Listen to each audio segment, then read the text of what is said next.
In the early hours of September 4th, 2023, Ana Luisa, a young woman full of dreams and promise, disappeared without a trace. After spending the evening out with friends, she arranged a ride through a rideshare app at 3:12 a.m., intending to head home. However, Ana never reached her destination. As authorities delved into the mystery of her disappearance, the chilling truth behind that night began to unravel. Ana Luisa Pantaleon was just 19 years old when the tragic events of September 2023 unfolded. She hailed from Power Day, also known as Sucre, a small town of around 20,000 residents nestled in the state of Alagoas, Brazil. Ana shared a home with her mother and was deeply connected to her family. To those who knew her, Ana's devotion to her loved ones was unmistakable. Family was her top priority and the foundation of her happiness.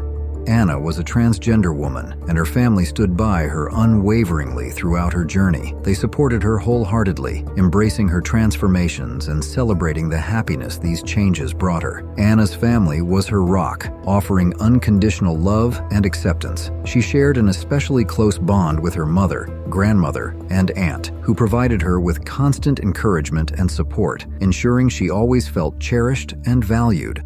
At 18, about a year and a half before the tragic events, Ana made the bold decision to leave her home state of Alagoas in pursuit of greater opportunities. Alongside a friend, she relocated to São Paulo, eventually settling in João Dira, a small area within the city of Osaka. There, Ana moved into a boarding house shared with 12 other young women. This marked the beginning of a new chapter in her life, as she sought to build a brighter future for herself. In her new home, Ana formed many friendships and began to dream of achieving financial independence, determined to create the best life possible. While her family wasn't entirely supportive of her decision to move to another state, they reassured her that their doors would always be open if she ever wanted or needed to return. By January, Ana started exploring ways to earn money quickly, driven by her ambition and the desire to turn her dreams into reality. Ana eventually began working as a sex worker to support herself and work towards her goals. Despite the challenges she faced, she remained full of dreams and aspirations. She hoped to study architecture in college and had even received an offer to work as a model in Europe, a lifelong dream of hers. However, Ana chose to delay those plans to focus on another heartfelt goal: buying an apartment in her hometown so her family could live in a more comfortable and dignified home. Her selflessness and dedication to her loved ones were always at the forefront of her decisions. After working hard and saving a significant amount of money, Ana returned to her home state and fulfilled her dream of purchasing an apartment for her family. She chose to stay with them for a while, particularly to care for her great-grandmother, who was in poor health and with whom she shared a deep bond. After spending meaningful time with her family, Ana decided to head back to São Paulo to begin planning her long-anticipated trip to Europe, which she hoped to embark on in the coming months. However, Ana's life would soon take a devastating turn, becoming the heart of a tragic mystery. On Sunday, September 3rd, 2023, Ana went out for a night walk with two friends from the boarding house. Partway through the evening, she decided to cut her plans short, telling her friends she was feeling tired and wanted to head home early to wash her hair. This decision would mark the last time her friends saw her alive. Ana's friends dropped her off at a bus stop in João Dira, and she was last seen at approximately 2:10 a.m. on the night of Sunday into Monday. After that, Ana seemed to vanish without a trace.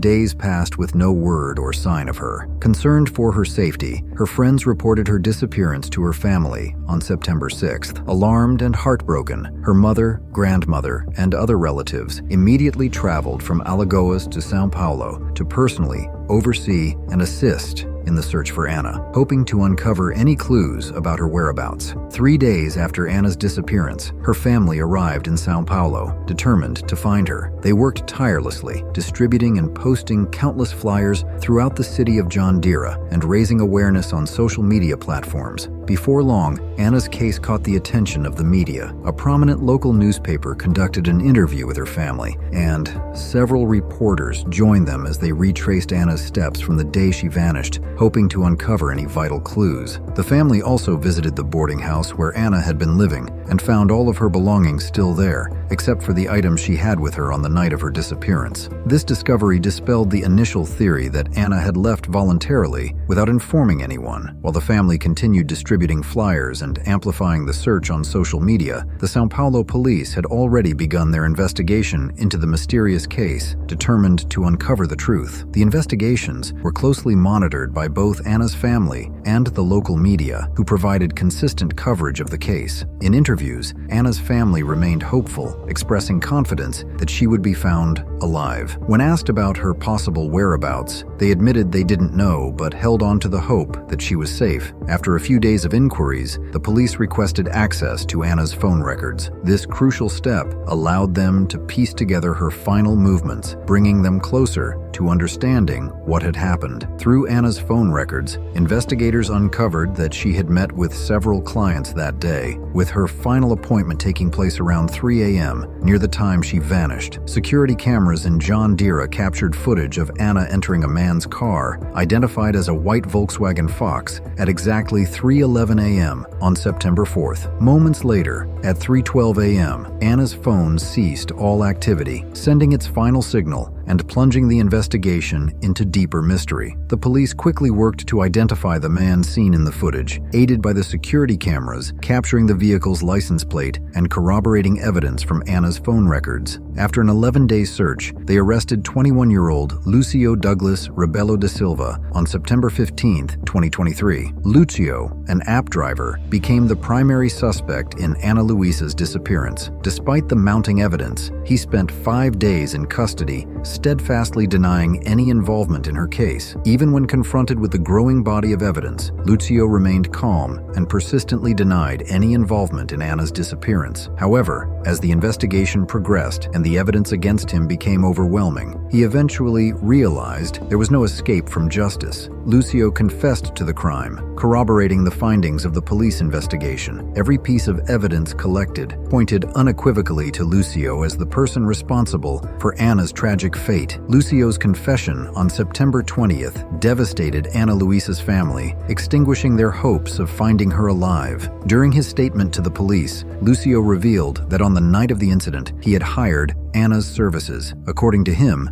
they agreed on an arrangement. He would drive her to her destination, and in return, she would provide intimate services. This grim revelation marked the beginning of a harrowing account of the events that unfolded that night. Lucio claimed during his confession that he was unaware Ana Luisa was a transgender woman, a revelation he said sparked an argument between them. According to his account, he canceled their agreement, which he alleged angered Anna. Lucio further claimed that Anna, who he described as being intoxicated, pulled a pocket knife from her bag and attacked him. In his version of events, a physical struggle ensued, during which he managed to disarm her and, in the process, fatally struck her in the neck with the knife. This account, however, would later face scrutiny from investigators. The fatal blow caused a severe wound to Ana Luisa's neck, and she tragically succumbed to her injuries due to excessive bleeding. Lucio claimed that the entire incident occurred inside his Volkswagen Fox. After the fatal altercation, he said he drove Anna's lifeless body to a motel in a neighboring town. There, he wrapped her body in a blanket and stayed in the room for approximately an hour, attempting to avoid drawing suspicion from the motel staff. This chilling sequence of events marked the beginning of his efforts to conceal the crime. After leaving the motel, Lucio drove to another nearby town, where he disposed of Ana Luisa's body in a wooded area. Following his confession, Lucio agreed to lead the police to the precise location where he had abandoned her remains. The body was discovered along the side of a highway, approximately 21 miles from the bus stop in John Deere, where Anna was last seen by her friends. Having been left at the location for nearly 15 days, her body was still wrapped in the blanket Lucio had used, bearing the marks of his attempt to hide the crime. The body was in an advanced state of decomposition, with weather conditions and animal activity accelerating the decay, making immediate identification difficult. However, the clothing found on the remains matched the description of what Ana Luisa was last seen wearing, as described described by her friends. Final confirmation came later through a DNA test, which conclusively identified the body as Ana Luisa's, bringing a tragic end to the search for the young woman. In an interview, the lead detective on the case revealed that after confessing to the crime, Lucio broke down in tears, crying intensely. He expressed deep concern for his own family, particularly his father, whom he described as a strict man who, he believed, would never forgive him for his actions. As the investigation continued, Lucio's family also came under scrutiny. Authorities discovered that his brother was wanted for possession of illegal ammunition and the use of falsified documents, leading to his subsequent arrest during the course of the case. As a result of the investigation, Lucio's brother was arrested for his unrelated criminal activities. The detective handling the case confirmed that Lucio and Ana Luisa had no prior connection or knowledge of each other before the day of the incident. The detective concluded that the motive for the crime stemmed from Lucio's discovery that Ana Luisa was a transgender woman during moments of intimacy, which ultimately led to the fatal confrontation. From the outset, Lucio maintained that the incident was an act of self-defense, claiming that Ana had attacked him first. However, authorities expressed significant doubts about his account, citing inconsistencies and his visible nervousness during interrogations. Additionally, the alleged murder weapon, a pocket knife that Lucio claimed Ana had used, was never recovered, further casting doubt on his story. At the time of Lucio's arrest, Ana's family had a brief but charged encounter with him. Overcome with anger and grief, they had to be restrained as emotions ran high in the face of the man accused of taking Ana's life. Overwhelmed with outrage, Ana Luisa's family had to be physically restrained when they attempted to take justice into their own hands upon seeing Lucio.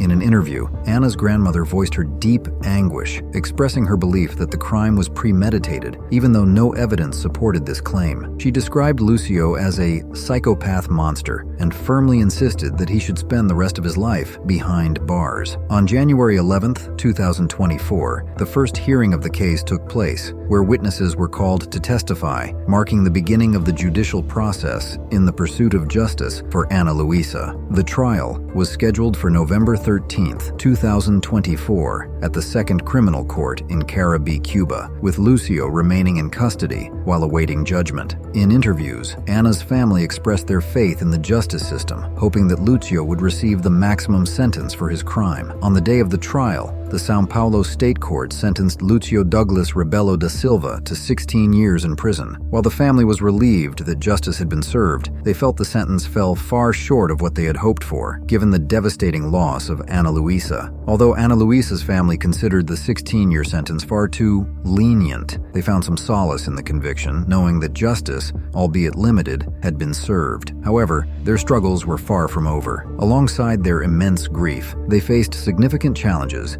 in arranging Ana's burial. The release of her body for transfer from São Paulo to Alagoas was delayed by nearly a month, compounding their pain and prolonging their mourning. The high cost of transporting Ana's remains added further strain on the family. They turned to their community and social media to seek donations, mobilizing support to cover the expenses. The overwhelming response and generosity from the public provided the assistance they desperately needed during this heartbreaking time. Finally, on October 12, 2023, Ana Luisa's body was laid to rest. The farewell ceremony was held in her hometown, where friends, family, and community members gathered to honor her memory. It was a deeply emotional day, as those who loved Ana came together to grieve her loss, celebrate her life, and say their final goodbyes to the young woman whose dreams were tragically cut short.